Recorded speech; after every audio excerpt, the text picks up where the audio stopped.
I gave my parents a luxurious one-week trip to Europe with me. When I picked them up to go to the airport, they told me they decided to go with my jobless sister instead of me. My mother smiled. Your sister needed some rest, so we decided to take her. I didn't say anything. They had a big surprise when they landed in Europe. You're late, my mom said as she stepped out onto the porch, pulling her suitcase behind her. I glanced at the clock on my dashboard. It was 6:02 a.m. 2 minutes late, Mom, I said, forcing a smile. I got out of the car to help with the luggage, but then I saw her, my sister Lauren, emerging from the house with her own suitcase in tow. My smile froze. What's going on? I asked, trying to keep my voice steady. My mom turned to me, her expression far too cheerful for the situation. Oh, Violet. We decided Lauren should come instead of you. She's been so stressed lately, and she really needs this trip. My chest tightened. Instead of me? Mom, I've been planning this for years. I paid for everything. She waved her hand dismissively as if I'd just pointed out something trivial. And we're grateful, sweetheart. But you're always working so hard. You can take another trip later. Lauren needs this right now. Lauren didn't even have the decency to look guilty. She just smirked, shifting her weight onto one hip. Thanks for understanding, sis, she said, her tone dripping with fake gratitude. I stared at the two of them, my heart pounding in my chest. My dad shuffled out a moment later, avoiding eye contact as he handed me his suitcase. This is unbelievable, I said, my voice shaking. This was supposed to be our trip, something for me to share with you. Well, it still is, my mom said with a smile. Just with Lauren instead. Don't make this a big deal, Violet. Your sister really needs a break. My name is Violet, and for the past 2 years, I've been working overtime, saving every spare penny to give my parents a trip they'd never forget.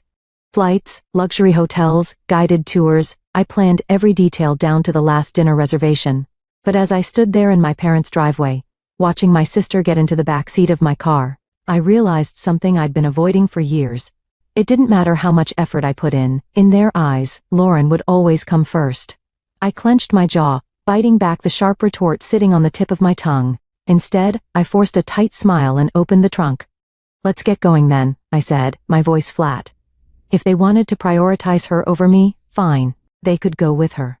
But I wasn't about to let them enjoy it. The drive to the airport was suffocatingly quiet, except for Lauren's incessant chatter. Oh my gosh, Mom. Did you see that TikTok about Paris? I can't wait to go shopping there. Do you think we'll have time for that, or will the tours take up the whole day? My hands gripped the steering wheel tighter as I stared straight ahead, forcing myself not to say anything. My mom chuckled softly. Of course, we'll have time. We'll figure it out when we get there. I bit the inside of my cheek. When we get there. They didn't even seem to notice I wasn't part of that we anymore. At one point, my dad cleared his throat. Thank you for driving us, Violet. I know this probably feels unusual. I glanced at him in the rearview mirror. Unusual? That's an interesting way to put it, Dad. He didn't respond. He just shifted uncomfortably in his seat, probably wishing he hadn't spoken at all. Lauren leaned forward from the back seat, her voice grating. You're not mad, right? I mean, this is really big of you letting me go. I could never have afforded this on my own. I clenched my jaw and forced a tight smile. Of course, Lauren. Enjoy the trip. By the time we pulled up to the airport drop-off zone, my patience was hanging by a thread. As I helped unload their luggage, my mom gave me a hug. Thank you for understanding, sweetheart. This means a lot to us and to Lauren. I nodded stiffly. Sure, Mom. Lauren beamed as she wheeled her suitcase toward the entrance. Thanks, Violet. You're the best. I stood there watching them disappear into the terminal, my chest tight with anger and hurt. The ride back home was a blur. I replayed the conversation in my head over and over, each word cutting deeper than the last. This means a lot to Lauren. You're not mad, right? You're always working so hard. I parked in my driveway and sat in the car for a few minutes, gripping the steering wheel until my knuckles turned white. Then, without a second thought, I marched into the house, pulled out my laptop and logged into every travel account I'd used to book the trip. Hotel reservations, canceled. Tours, refunded. Airline upgrades? Nope. I stared at the confirmation emails piling up in my inbox, feeling the tightness in my chest start to ease. They wanted to take Lauren instead of me? Fine. But they wouldn't be staying in 5-star hotels or enjoying private tours on my dime. When I closed my laptop, a sense of satisfaction settled over me. They could explain themselves to the front desk staff in Paris. I was done being their doormat. The call started as soon as their flight landed. My phone buzzed repeatedly as I unpacked my suitcase, the one I'd packed so carefully for a trip that was no longer mine. The irony wasn't lost on me as I hung up my dresses and neatly placed my shoes back on the shelf. The buzzing continued, filling the room with its relentless vibration. I sighed, picking up the phone and glancing at the screen. My mom's name flashed across it, accompanied by several missed calls and texts. I unlocked the phone and scrolled through the messages. "Violet, what's going on? The hotel won't let us check in. The reservation is missing. Call me immediately." "Violet, this isn't funny. Fix this now." A laugh escaped me before I could stop it. "Fix this? They really thought I'd swoop in and save the day after what they'd done?" The phone buzzed again, this time with a call from Lauren. I let it ring out, only for her to leave a voicemail. "Violet, this is so petty," she snapped, her voice dripping with entitlement. "We're stuck here because of you. You need to call the hotel and fix it now." I rolled my eyes and deleted the voicemail without listening to the rest. For years I'd been their fixer, the one who smoothed over every mistake and picked up every slack. Not anymore. Eventually I decided to answer, if only to stop the barrage of calls. My mom's voice hit me like a tidal wave of anger as soon as I picked up. "Violet, what did you do? The hotel says the reservation was canceled and none of the tours are booked anymore." I let her rant for a moment, then calmly replied, "I canceled them." There was a long stunned silence before she hissed, "Why would you do that?" "Oh, I don't know," I said, my tone laced with sarcasm. "Maybe because you decided to take Lauren on my trip. You're lucky I even drove you to the airport." "We thought you'd understand," she snapped. "Understand what?" I asked, my voice rising. "That years of saving and planning didn't matter because Lauren needed a break? That my hard work meant nothing to you? Guess what, Mom? I don't understand, and I don't care to." I hung up before she could respond and turned my phone off, tossing it onto the couch. The silence that followed was blissful, and I felt like I could breathe again. If they wanted to prioritize Lauren, fine, but they could figure out the rest of the trip without me. The silence lasted only a day. By the next morning, my phone was buzzing again with calls and messages. At first, I ignored them. I spent the day cleaning the house and catching up on work, but curiosity got the better of me by evening. I opened my phone and braced myself for the storm of texts. From my mom, "Violet, you've gone too far. Your sister is in tears and your father is furious. We can't get into any of the hotels you booked." From Lauren, "You're acting like a child. I don't get why you're making this such a big deal. Just fix it already." And finally from my dad, "We need to talk. This isn't right." I set the phone down, shaking my head. For years, I'd been the one to fix things, to make sure everyone was comfortable and happy. Now that I'd taken a step back, they didn't know how to handle it. I poured myself a cup of tea and sat down at the kitchen table, letting the anger simmer. How dare they expect me to clean up their mess? How dare they act like I was the one in the wrong?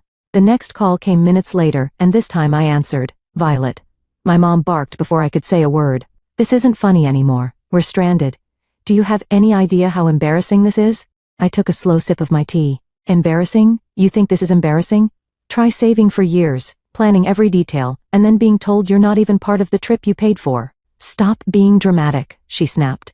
"Lauren needed this more than you. And now she can figure it out," I said firmly. "You made your decision, Mom. You wanted to take Lauren instead of me? Fine. But don't expect me to fund her vacation. We're family," she hissed. "We don't do this to each other." I let out a bitter laugh. "Funny, I was just thinking the same thing." Lauren's voice came through the background, whining, "Mom, just hang up on her. She's being impossible." That was the final straw. "Enjoy your trip," I said, my tone icy. "Oh wait, you can't. Because it's not your trip, it was mine. And now it's nobody's. Goodbye." I hung up before she could respond and turned my phone off again. For the rest of the evening, I felt an odd mix of anger and relief. Anger that they'd put me in this position, but relief that I'd finally stood up for myself. They could call me dramatic all they wanted. For the first time in my life, I wasn't letting them take advantage of me. The next few days were blissfully quiet. With my phone turned off, I finally had space to think clearly, free from the barrage of guilt trips and accusations. I spent my mornings sipping coffee on my back porch, enjoying the calm I'd craved for so long. My afternoons were filled with work and catching up on little projects I'd been putting off. Things that reminded me how capable I was when I wasn't bogged down by their endless demands. But by the third day, curiosity got the better of me. I turned my phone back on to find over a dozen voicemails waiting for me. The first few were from my mom, growing increasingly hysterical with each one. Violet, you need to call me back right now. This has gone too far. I can't believe you're doing this. You've humiliated us. We're your parents. How could you treat us this way? Then came Lauren's messages, full of the same entitled tone she'd always used. This is so petty even for you. You're ruining everything. Just fix it, Violet. And finally my dad's voice, quieter, but no less pointed. Violet, I don't understand what's happened to you. Call us back so we can sort this out. I hesitated before listening to the final voicemail, a long one from my mom. Her voice was quieter this time, tinged with frustration and exhaustion. Violet, she began, we're back at the airport now. The trip is ruined, and I hope you're happy with yourself. Your sister is devastated, and your father and I are, well, disappointed doesn't even begin to cover it. Call us when you're ready to talk. I deleted the voicemails without replying. I wasn't ready to talk, and honestly, I didn't know if I ever would be. This wasn't a one-time mistake. It was the culmination of years of them putting Lauren first and expecting me to accept it with a smile. As the hours passed, I found myself reflecting on all the times I'd been overlooked or dismissed. Every holiday where Lauren's whims dictated the plans. Every family gathering where my accomplishments were treated as afterthoughts. This trip had been the breaking point, but the cracks had been forming for years. That evening, Grace stopped by unannounced, carrying 2 cups of coffee and an unmistakable look of curiosity. I heard about what happened, she said, setting the coffee on the table. Your mom called me yesterday. Of course, she had. My mom had always been good at recruiting allies when she wanted to guilt me into compliance. And? I asked, taking a sip. Grace shrugged, a sly smile creeping across her face. I told her you were probably busy and would get back to her when you were ready. I laughed, shaking my head. You're the best. No, you're the best, she said, her tone suddenly serious. Because you finally stood up for yourself. I know how hard that is, Violet. Don't let them drag you back down. Her words stuck with me long after she left. Grace was right. I'd spent too long bending over backward to please people who never seemed to care about my efforts. It was time to break that cycle once and for all. By the time the weekend rolled around, I felt a strange sense of clarity. The anger was still there, simmering under the surface. But it was joined by something I hadn't felt in years. Freedom. Freedom from their endless expectations.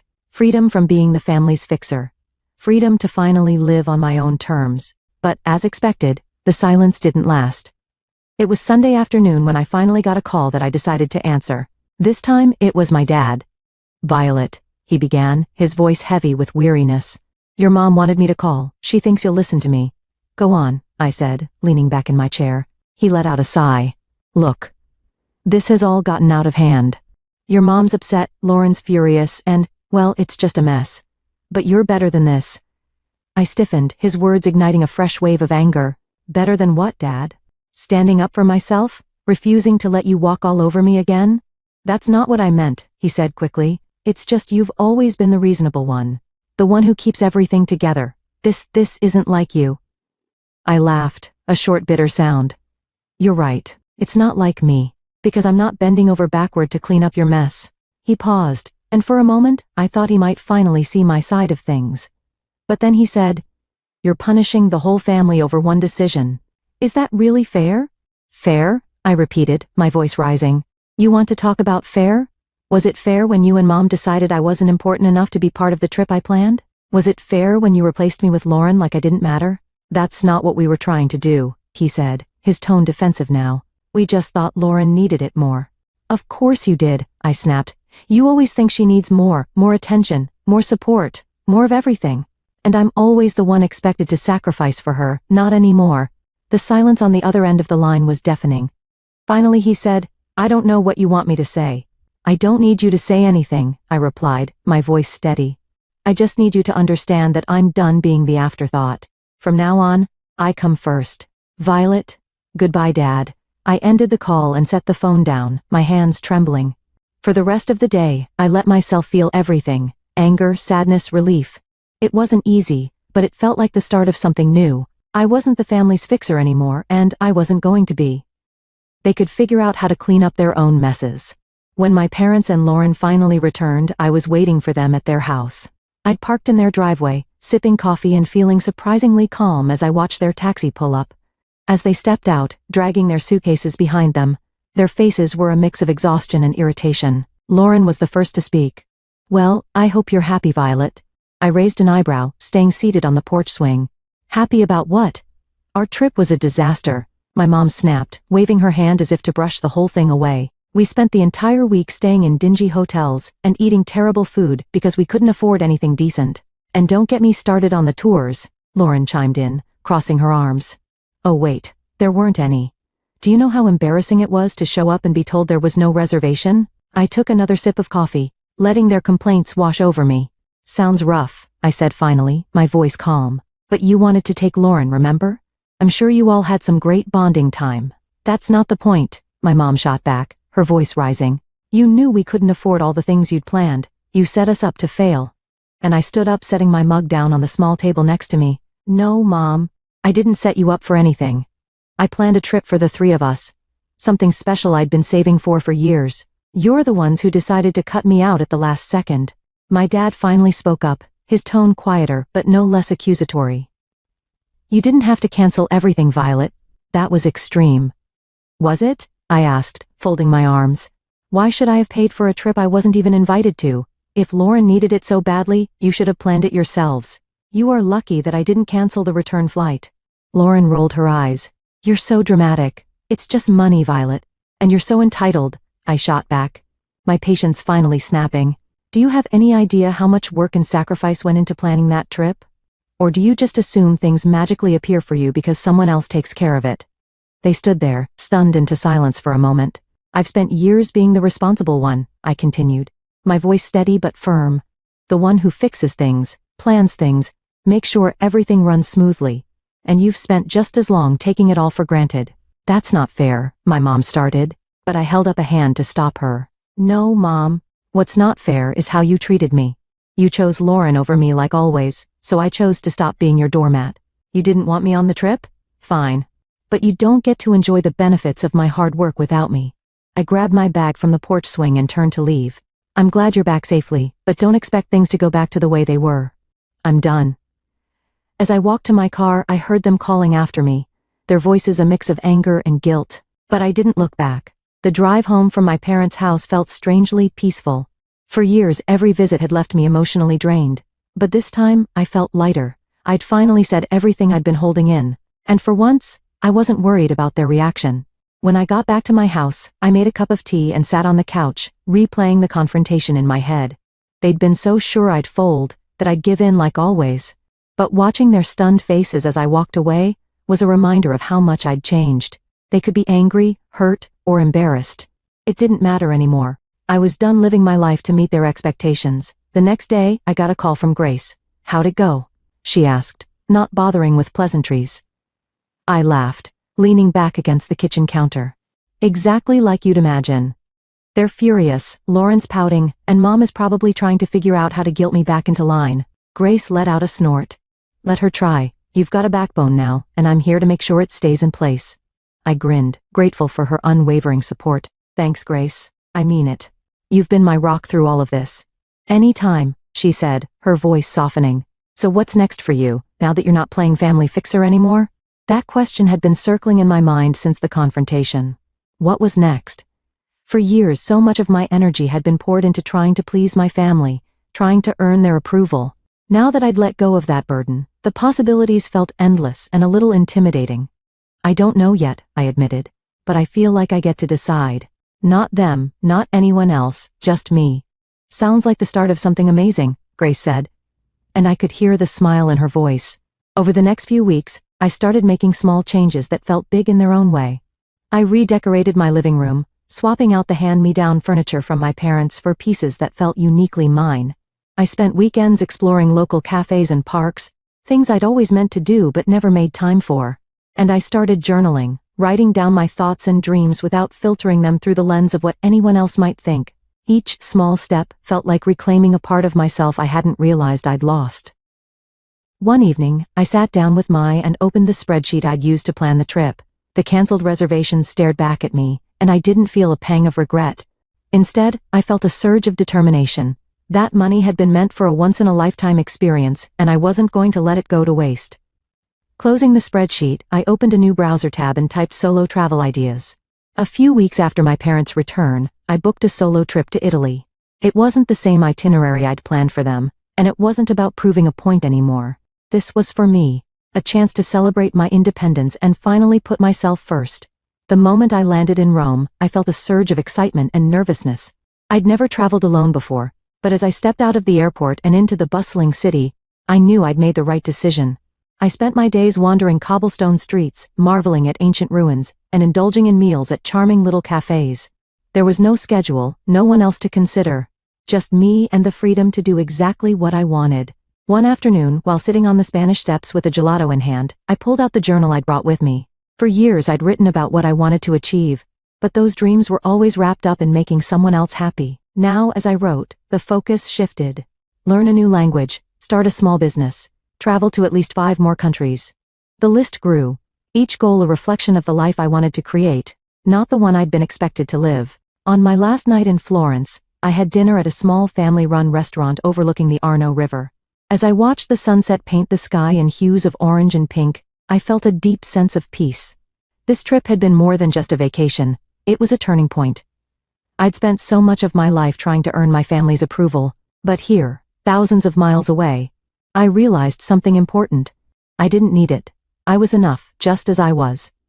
When I returned home, my parents tried to reach out again, this time with softer tones and carefully worded messages. "Hope you had a nice trip," one text from my mom read. "Maybe we can all talk soon?" I stared at the message for a moment before setting my phone down. I wasn't ready to reply, and that was okay. This time, it would be on my terms. As I unpacked my suitcase and placed souvenirs on my shelves, I felt a sense of pride. A week after returning from my trip, I received a call from my mom. This time, I answered. "Hi, Violet," she began, her tone unusually soft. "How was your trip?" "It was amazing," I replied, keeping my voice neutral. "That's good to hear," she said, pausing as if searching for the right words. "We've been thinking a lot about what happened. Maybe we handled things poorly." The admission surprised me, but I wasn't ready to let her off the hook just yet. "Poorly? You replaced me on a trip I planned and paid for without even asking. Poorly is an understatement." "I know," she said quietly. "Your dad and we didn't realize how much it would hurt you." "And Lauren?" I asked. "Does she feel bad too, or is she still blaming me for ruining her vacation?" "She's upset," my mom admitted, "but I think she knows she could have handled things better." I sighed, leaning against the counter. "Mom, this wasn't just about the trip. It's about years of putting her first and expecting me to pick up the slack. I'm not doing it anymore." "I understand," she said after a moment. "We're going to try to do better. We don't want to lose you." Her words tugged at something deep inside me, but I'd learned enough not to let guilt dictate my choices. "I'm glad to hear that," I said. "But it's going to take more than words to fix this. I need to see real effort, not just apologies." "You will," she promised. "We'll give you the space you need, but I hope you'll let us back in someday." After the call, I felt a mix of emotions.